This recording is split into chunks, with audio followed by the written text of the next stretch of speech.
Bonjour, peuple de Dieu. Soyez bénis, chers sentinelles des nations, chers Févasina. La parole du Seigneur nous enseigne des choses ici par rapport aux jeunes. Il nous a donné Isaïe 58 et il nous a montré le jeûne auquel il prend plaisir. Et quand on lit ce passage d'Isaïe 58 à partir du verset 6, il dit « Voici le jeûne auquel je prends plaisir, détache les liens, les chaînes de la méchanceté, dénoue les liens de la servitude, renvoie libre les opprimés et que l'on rompe toute espèce de joug. » En fait, je ne vais pas tout lire, mais parce que je sais que vous connaissez lire la Bible, vous savez méditer. Mais je lis quelques bouts. Donc au verset 7, il dit « Partage ton pain avec celui qui a faim et fais entrer dans ta maison les malheureux sans asile.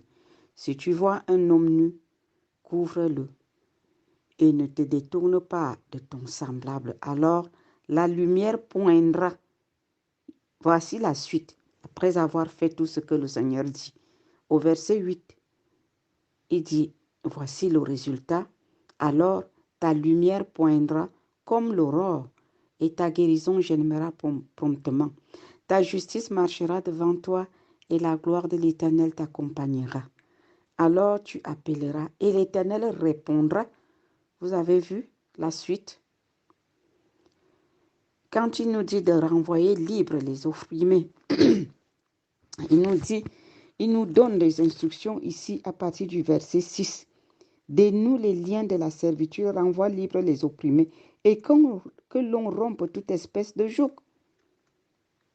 Amen. Le Seigneur nous amène à pardonner ceux qui nous ont fait du mal. Ces choses-là dont non-pardon est un joug. C'est un joug à rompre. Quand l'on veut jeûner, on doit rompre certains jougs dans notre vie si nous voulons avoir l'exaucement. Voilà pourquoi il est important de lire vraiment Isaïe 58 avant de rentrer dans un jeûne. C'est un rappel des choses que nous avons lues et lues. Mais il faut la révélation du Saint-Esprit, que le Seigneur se révèle à chacun avant de rentrer dans un jeûne. Tu prends Isaïe 58, le Seigneur te révèle sa parole et tu sais comment faire. Ça veut dire que tout au début, tu dois te repentir toi-même et tu dois rompre toujours de servitude, de non-pardon, des choses qui te rongent et que tu n'arrives pas à t'en débarrasser. Tu les déposes au pied de la croix pendant ta repentance. Tu dis au Seigneur, voilà, je fais ci, je fais ça, je suis ci, je suis ça. Tu reconnais tes fautes, tu reconnais les choses qui ne vont pas bien dans ta marche avec le Seigneur Jésus. Et le Seigneur dit, quand tu as fait tout cela, alors ta lumière poindra comme l'aurore et ta guérison germera promptement. Ta justice marchera devant toi et la gloire de l'Éternel t'accompagnera. Alors tu appelleras et l'Éternel te répondra. Tu crieras et il te dira, il dira, me voici. Si tu es loin du milieu de toi le joug, les gestes menaçants et les discours injurieux, si tu donnes ta propre subsistance à celui qui a faim, si tu rassasies l'âme indigente, ta lumière se lèvera sur l'obscurité. Dieu te donne la direction, les instructions à suivre pour que nous ayons les bons résultats lorsque nous entrons dans un jeûne. Et tes ténèbres seront comme le midi. L'Éternel sera toujours ton guide. Il rassasiera ton âme dans les lieux arides et il redonnera de la vigueur à tes membres. Tu seras comme un jardin arrosé, comme une source dont les eaux ne tarissent pas. Les tiens rebâtiront sur d'anciennes ruines. Tu relèveras les fondements antiques. On t'appellera réparateur des brèches, celui qui restaure les chemins, qui rend le pays habitable. Si tu retiens ton pied pendant le sabbat pour ne pas faire ta volonté en mon saint jour. Combien de fois nous avons manqué les réunions de culte parce que nous avons nos préoccupations personnelles. Ah, j'ai l'anniversaire. Ah, je dois accompagner mon enfant. Ah, je dois accompagner ma femme. Je dois accompagner mon mari. Hein, je dois amener mes parents. Nous plaçons tout le monde devant Dieu et nous mettons Dieu à la dernière position. Le Seigneur il nous dit ici, quand vous prenez les moments, nous devons nous repentir de ces attitudes-là parce que ça ne vient pas de Dieu, que nous le plaçons, il devient la roue de secours, c'est-à-dire quand on a déjà accompli tous nos programmes, en ce moment-là, on le prend comme une roue de secours pour dire, bon, maintenant je peux m'occuper de toi, qu'est-ce que tu veux que je fasse?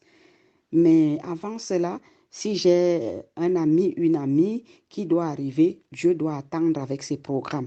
Si j'ai un anniversaire à fêter, Dieu doit attendre avec ses programmes. Non, nous devons nous repentir de cette attitude-là. Nous ne devons pas servir Dieu quand ça nous arrange et quand nous n'avons rien d'autre à faire, alors il devient la roue de secours pour venir dans ses affaires.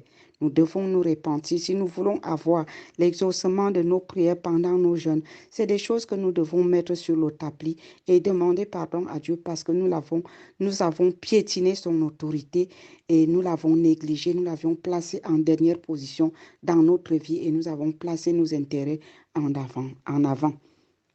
Nous devons nous repentir. Il dit, nous devons retenir notre pied au jour du sabbat. Le jour du sabbat, ce n'est pas seulement le dimanche, le jour de son service en un mot. D'autres ont le sabbat le samedi, d'autres le vendredi, d'autres le dimanche. Donc chacun a son jour, les gens ont leur jour de sabbat. Donc le jour consacré à l'Éternel, en un mot, ça veut dire quand le service de Dieu est là, tu n'as rien à lui dire. Son service passe avant toute autre chose.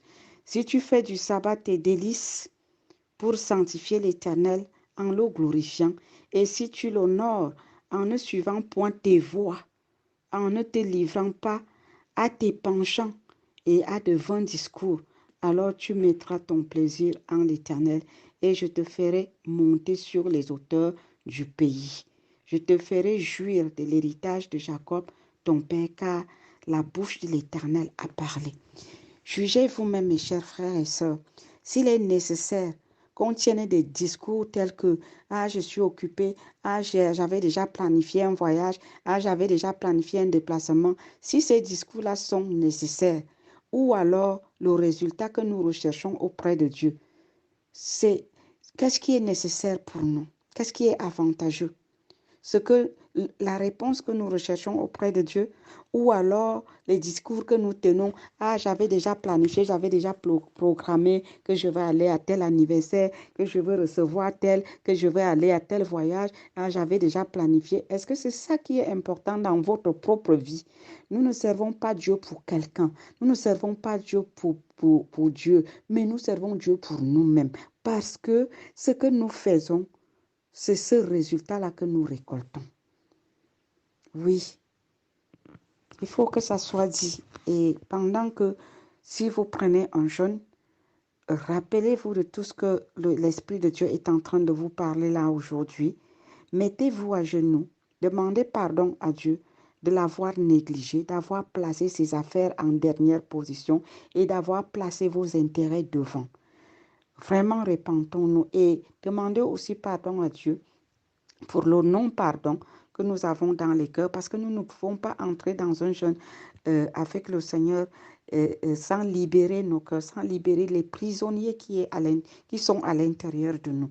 Nous avons intérêt à libérer ces prisonniers pour que nos prières soient exaucées. Il y a des préliminaires que nous ne devons pas sauter si nous voulons voir l'exaucement de nos prières. Amen, pendant les jeûnes. Dieu nous montre comment nous devons jeûner et comment bien jeûner pour avoir de bons résultats. Nous ne devons pas jeûner juste comme un exercice conventionnel qu'on fait comme ça, juste pour remplir une tâche. Non, nous devons nous attendre à des résultats à la fin d'un jeûne. Alors, mes chers frères et sœurs, faites des efforts pour essayer de mettre en pratique la parole que Dieu nous montre ici dans Ésaïe 58.